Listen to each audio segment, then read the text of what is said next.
সাইয়েদনা ইব্রাহিম আলাইহিস সালামের পায়ের ছোঁয়া লেগেছিল একটা পাথরে। তিনি যখন কাবা বানাচ্ছেন আর উপরে ওঠে না, বানাতে বানাতে আর নাগাল পায় না, বললেন আল্লাহ এবার কি করি? এই পাথরে দাঁড়িয়ে তুমি কাবা বানাও।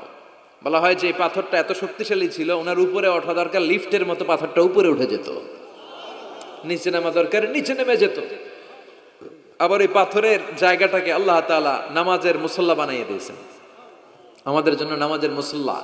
ওয়াত্তাখিযু মিন মাকামি ইব্রাহিমা মুসাল্লা, আল্লাহ বললেন গোটা বিশ্বের সব মুমিনদের জন্য মাকামে ইব্রাহিমরে আমি মুসল্লা বানায়া দিলাম। বিশ্বনবী যখনই তাওয়াফ করে 2 রাকাত নামাজ পড়তেন, মাকামে ইব্রাহিমের সামনে এসে 2 রাকাত সালাত পড়তেন। আমরাও যারা তাওয়াফ করি, প্রতিটা তাওয়াফের পরে এই মাকামে ইব্রাহিমের সামনে এসে নামাজ পড়তে হয়, জানেন না? পড়ছেন না আপনারা? হাজিরা পড়তে হয়। এই পাথরটা এখনো আছে, দেখেন ওনার স্মৃতিকে চির অম্লান করার জন্য, সাইয়েদনা ইব্রাহিমের শিক্ষাকে চিরস্মরণীয় করে রাখার জন্য ওনার ফুটপ্রিন্ট, পায়ের ছাপ যে পাথরে লেগেছে, এই পাথরটাকে কাবা ঘরের একেবারে পাশে 11 মিটার উঁচু একটা ছোট্ট গ্লাস ফিটিং করা ডিজাইন করা মিনারার ভেতরে ওইখানে স্থাপন করা। যারা তাওয়াফ করে ওইটার পাশ দিয়ে তাওয়াফ করতে হয়, আর তাওয়াফ শেষ হলে ওইটার সামনে 2 রাকাত নামাজ পড়তে হয়। বরকত আছে না নাই? ওনার পা লাগছে, এই জায়গা হয়ে গেছে মুসল্লা। এবার ওনার ছেলের পা লাগছে মরুভূমিতে, ওইটা হয়ে গেছে জমজমের কূপ। সাইয়েদনা ইসমাইল ওনাকে রেখে হাজার দৌড়াদৌড়ি শুরু করলেন, সাফা থেকে মারওয়া, মারওয়া থেকে সাফা। আহা, এখন এয়ার কন্ডিশন করা, 4 তলা এয়ার কন্ডিশন করা, এত সুন্দর পরিবেশ, এরপরে দৌড়াতে দৌড়াতে আমাদের ঘাম ছুটে যায়। না জানি সাইয়েদাতুনা হাজার কি কষ্ট করে সেখানে দৌড়াদৌড়ি করেছিলেন, না জানি উনার কি কষ্ট পোহাতে হয়েছিল। উনি সাফা থেকে মারওয়া একবার, মারওয়া থেকে সাফা একবার 7টা চক্কর দিলেন। এই 7টা চক্কর, এই দৌড়াদৌড়িটা আল্লাহর কাছে এত ভালো লেগেছে, কিয়ামত পর্যন্ত সব হাজীদের জন্য এই জায়গায় দৌড়াদৌড়ি করাটা আল্লাহ ওয়াজিব করে দিয়েছে।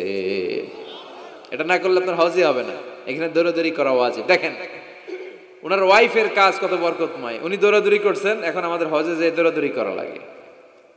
সুবহানাল্লাহ পড়বেন না? সাইয়েদনা ইসমাঈল আলাইহিস সালামকে মরুভূমির মধ্যে রেখে উনি দৌড়াদৌড়ি করলেন, পানি নাই, পানির অভাব, দৌড়ে আসলেন, এসে দেখে সাইয়েদনা ইসমাঈল আলাইহিস সালামের পায়ের ধাক্কায় জমজমের পানি বেরোতে শুরু করছে, কল কল কল কল করে আওয়াজ। সাইয়েদনা ইব্রাহিম, ইসমাঈল, হাজার এরা আরবি ভাষা জানতেন না, এরা সুরিয়ানি ভাষার মানুষ ছিলেন। কোন ভাষা? সুরিয়ানি ভাষা। তো পানি দেখে হাজার খুব অবাক, কিরে এত সুন্দর পানি, এই পানি তো মরুভূমির বালিতে লেগে সব শুকিয়ে যাবে। পানি যাতে না শুকায় উনি বালি চারদিক দিয়ে উঁচু করে এরকম বাদ দিতে লাগলেন, বাদ দিচ্ছেন আর ওনার সুরিয়ানি ভাষায় বলতে লাগলেন ঝাম ঝাম, মানে হচ্ছে থাম থাম, ঝাম মানে স্টপ, থাম থাম, কেফ, আরে পানি চলে যাস না, চলে গেলে তো পানি ব্যবহার করতে পারবো না, ঝাম ঝাম ঝাম ঝাম। ওনার মুখনিসৃত এই ঝাম ঝাম শব্দ দুইটা আল্লাহর এত ভালো লাগলো, কিয়ামত পর্যন্ত এই কুয়ার নাম আল্লাহ ঝামঝামের কুয়া বানাই দিলেন। এটার নাম বিইরু ঝমঝম। বিষ্ণু বললেন মা উ ঝমঝম লিমা শুরিবা লাহু, এই জমজমের পানির এত বরকত, যেই রোগের নিয়ত করে এই পানি খাবেন ওই রোগ থেকে শিফা দিবে কে? আবার বিষ্ণু বললেন ইন্নাহা শিফ তুআমু তুমিন শিফাউ সুকমিন ইন্নাহা মুবারাকা, এই জমজমের পানি গোটা বিশ্বের সব পানির মধ্য থেকে সব চাইতে বরকতের পানি। এই পানির মধ্যে রোগের জন্য চিকিৎসা আছে, মানুষের ক্ষুধা লাগলে এটার ভেতরে খাবারের উপাদান আছে। পৃথিবীর সব পানি শুধু তৃষ্ণা নিবারণ করে, শুধু জমজমের পানি তৃষ্ণাও নিবারণ করে, ক্ষুধাও নিবারণ করে। জাপানের কিছু জিওলজিস্ট, ভূতত্ত্ববিদ গবেষণা করে পেয়েছে এই পানির মধ্যে ফুড সাপ্লিমেন্টারি আছে, মানে খাদ্যের পরিপূরক। কিছু না খাই এই পানি খাইলে ক্ষুধা নিবারণ হয়ে যায়। আবার বিশ্বনবীকে যখন সিনা চাক করা হবে, মেরাজ রজনীতে সাইয়েদনা জিব্রাইল বিশ্বনবীর গলা থেকে নাভি পর্যন্ত পুরোটা কেটে হৃদয়টা বের করে এই ঝমঝমের পানি দিয়ে ধৌত করেছিলেন। তার মানে এই ফ্যামিলি যেইখানে হাত লাগাইছে ওইখানে বরকত আছে না নাই? যেখানে হাত ওইখানে বরকত। বাবা পা লাগাইছে মাকাম ইব্রাহিম, ছেলে পা লাগাইছে ঝমঝমের কুয়া, হাজার দৌড়াদৌড়ি করেছে, আস-সা'য়ু বাইনা সাফা ওয়াল মারওয়া হজের মধ্যে ওয়াজিব করে দিয়েছে কে? আবার আল্লাহ বললেন ওয়াজআলনা ফি যুররিয়াতিহিন নুবুওয়াতা ওয়াল কিতাব, আমি খুশি হয়ে এই ইব্রাহিমের বংশের মধ্যে নবুয়ত দিয়েছি, আবার কিতাবও দিয়েছি। সুবহানাল্লাহ বলেন। তিনি নবুয়ত দিয়েছেন। পৃথিবীতে যত নবী আসছে সব সাইয়েদনা ইব্রাহিমের নাতিপুতি, সব কি বিশ্বাস হয় না? এই পৃথিবীতে যত পয়গম্বর এসেছেন তার 99.99% নবীরাই ওনার ছেলে আর নাতিপুতি। চিল্লায় পড়েন আল্লাহু আকবার। এজন্য ওনারে বলা হয় আবুল আম্বিয়া, father of the all prophets, সব নবীদের বাবা। ওনার বয়স যখন 86 তখন আল্লাহ সাইয়েদনা ইসমাইলকে দিলেন। বয়স যখন 100 তখন সাইয়েদনা ইসহাক আলাইহিস সালামকে আল্লাহ দিলেন। এইদিকে ইসমাইল, এদিকে সবাই বলেন এদিকে, এদিকে সবাই বলেন এটা এটা ইসহাক। পৃথিবীতে যত নবী এসেছে সব ইসহাকের চ্যানেলে এসেছে। সাইয়েদনা ইসহাক আলাইহিস সালামের চ্যানেলে এসেছে। সাইয়েদনা ইসমাইলের চ্যানেলে নবী নাই, কোনো নবী নাই, নবী ছাড়া চ্যানেল। আর এখানে যত হাজার হাজার লক্ষাধিক নবী এসেছে সব নবী ইসহাক আলাইহিস সালামের চ্যানেলে যারা এসেছে সব নবীরা অন্যান্যদেরকে বলে যাইতো, তার উম্মতকে বলে যেত যে সবশেষে একজন নবী আসবে, তিনি হবেন সর্বশ্রেষ্ঠ নবী, তিনি হবেন সর্বশ্রেষ্ঠ নবী। তো এদের এই চ্যানেলে এত নবী, এরা ভাবছে ওই সর্বশেষ নবীটাও এদিক দিয়েই আসবে। কিন্তু আল্লাহ হাজার হাজার লক্ষ নবী এই চ্যানেলে পাঠালেন, কিন্তু সর্বশেষ নবীটা এইখানে পাঠালেন না। সর্বশেষ চ্যানেলের নবীটা আল্লাহ এই চ্যানেলে পাঠায় দিলেন। সর্বশেষ নবীটা সাইয়েদনা ইসমাইলের চ্যানেলে এসেছে। এজন্য ওরা হচ্ছে বানি ইসরাইল আর আমরা হচ্ছি বানি ইসমাইল। সুবহানাল্লাহ পড়বেন না? উনার ধর্ম, উনার চেইন থেকে ইহুদিবাদ, খ্রিস্টবাদ, ইসলাম, এই তিন ধর্মের জন্য। ইহুদিবাদও আল্লাহর দেয়া ধর্ম, খ্রিস্টবাদও আল্লাহর দেয়া ধর্ম, কিন্তু আল্লাহর দেয়া শরীয়তের উপর ওরা অবশিষ্ট থাকে নাই, থেকেছে শুধু ইসলাম, ঠিক কিনা? এজন্য আমরা প্রত্যেক নামাজে পড়ি গায়রিল মাগদুবি আলাইহিম ওয়ালাদ-দাল্লিন। ও আল্লাহ, গায়রিল মাগদুব, যাদের উপর তোমার রাগ ক্রোধ, তাদের পথ আমরা চাই না, ওরা হলো ইহুদিরা। ওয়ালাদ-দাল্লিন, আর যারা ভ্রষ্ট তাদের পথও চাই না, এরা হলো নাসারারা। তিন ধর্মের গোড়া সাইয়েদনা ইব্রাহিমের সাথে লেগেছে। এজন্য এই তিন ধর্মকে একসাথে বলে কম্পারেটিভ রিলিজিয়ন, তুলনামূলক ধর্মতত্ত্বের ভাষায় অ্যাব্রাহামেটিক ফেইথ। কি বলে? অ্যাব্রাহামেটিক ফেইথ বলে। এজন্য ওনাকে বলা হয় আবুল আম্বিয়া। সব নবীরা এই চ্যানেলে এসেছে, তার মানে সব নবী সাইয়েদনা ইব্রাহিমের নাতিপুতি। আবার এই প্রতিটা নবীর জন্য আল্লাহ তাআলা আকাশ থেকে কিতাব নাজিল করেছেন। চিল্লায় বলেন ঠিক কিনা? আল্লাহ বলে ইব্রাহিম তোমারও আমি কিতাব দিলাম। সাইয়েদনা ইব্রাহিম আলাইহিস সালামের উপর কিতাব আছে না নাই? ওই কিতাবের নাম কি? কে পারে? ইন্না হাযা লাফিস সুহুফিল উলা সুহুফি ইব্রাহিম ওয়া মূসা।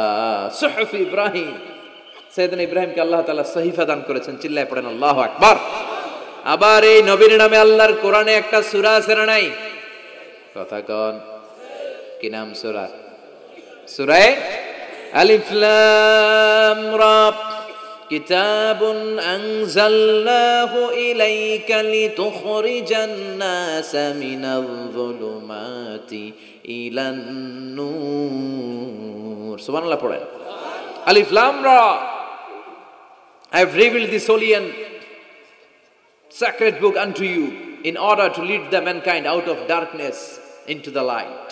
ও নবী, আমি এই কিতাবকে আপনার কাছে পাঠিয়েছি অন্ধকারাচ্ছন্ন মানুষগুলোকে অন্ধকার থেকে আলোর দিকে নিয়ে যেতে। এই কোরআনের ভেতরে আলো আছে না নাই? সবকিছুর সমাধান আছে না নাই? সমাধান চাও যদি জীবনে মরণে, ফিরে যাও খুঁজে নাও, চোখ রাখো কোরআনে। সুবহানাল্লাহ পড়েন। চোখ রাখবেন কোথায়? নাকি মোবাইলে, না টিভিতে, না এটিএন বাংলার পর্দায়? আসিতেছে আগামী শুক্রবার রঙিন পর্দায়, চোখ রাখুন এটিএন বাংলায়। এটিএন বাংলায় চোখ রাখবেন? কই রাখবেন?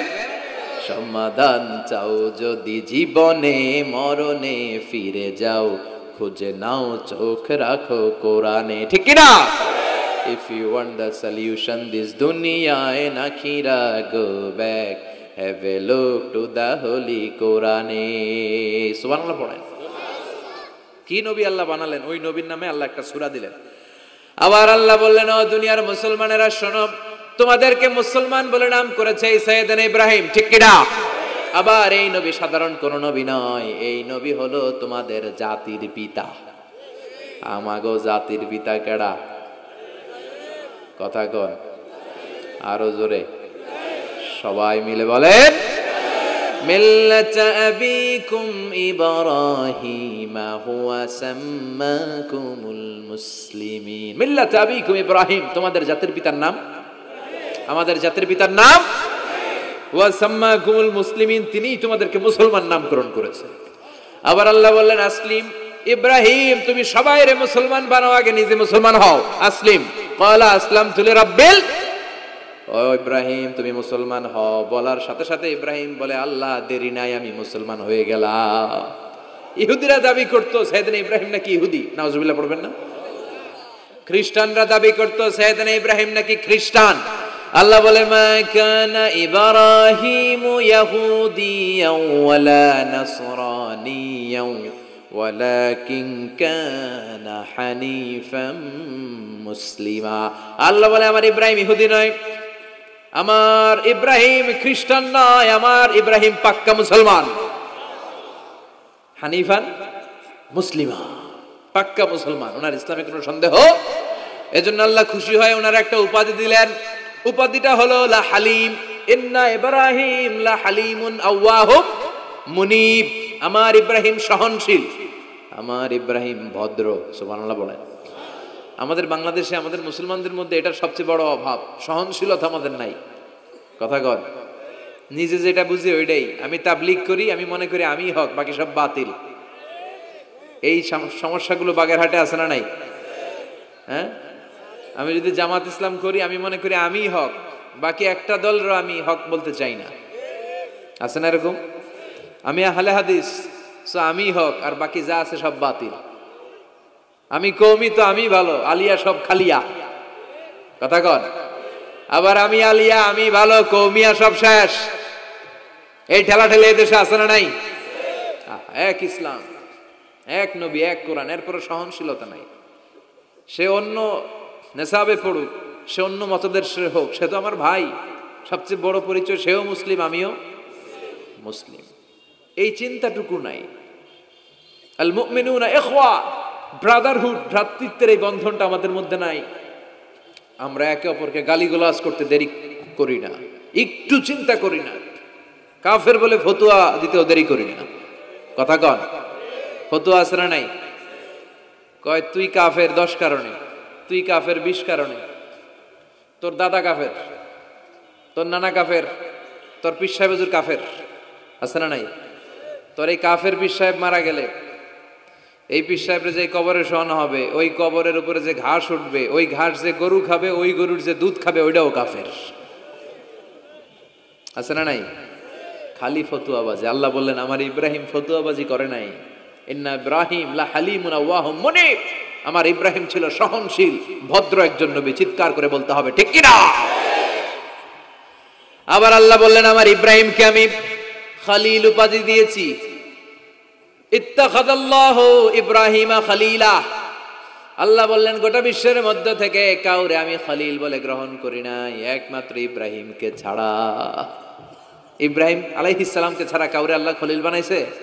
খলিল মানে বন্ধু, খলিল মানে, সবাই বলেন খলিল মানে। সাইয়েদনা ইব্রাহিমকে বানাইছেন খলিল, আর বিশ্বনবীকে বানাইছেন হাবিব। বিশ্বনবীর কি বানাইছে? আর সাইয়েদনা ইব্রাহিম খলিল। বাপ বেটা, একজন খলিল একজন হাবিব। বাপ কা বেটা সিপাহী কা ঘোড়া, কুছ না হতো থোড়া থোড়া। ঠিক কি না? বাপ ভালো তার বেটা ভালো, তাই মা ভালো তার ঝি। গাই ভালো তার দুধ ভালো রে, দুধ ভালো তার ঘি। বাবা যদি ভালো হয় ছেলে ভালো, মা যদি ভালো হয় মেয়ে ভালো, গাই যদি ভালো হয় দুধ ভালো, দুধ ভালো তো ঘি ভালো। কথা বলেন। যেমন বাপ তেমন বেটা। বাবা হলেন খলিল, ছেলে হলো হাবিব। খলিল মানেও বন্ধু, হাবিব মানেও বন্ধু। খলিল মানে এমন বন্ধু যেই বন্ধু আল্লাহরে খুশি করার জন্য কাজ করে। কথা বুঝতে হবে। খলিল মানে এমন বন্ধু যেই বন্ধু আল্লাহরে খুশি করার জন্য কাজ করে। আর হাবিব মানে এমন বন্ধু যেই বন্ধুরে খুশি করার জন্য আল্লাহ নিজেই কাজ করে। কার দাম বেশি?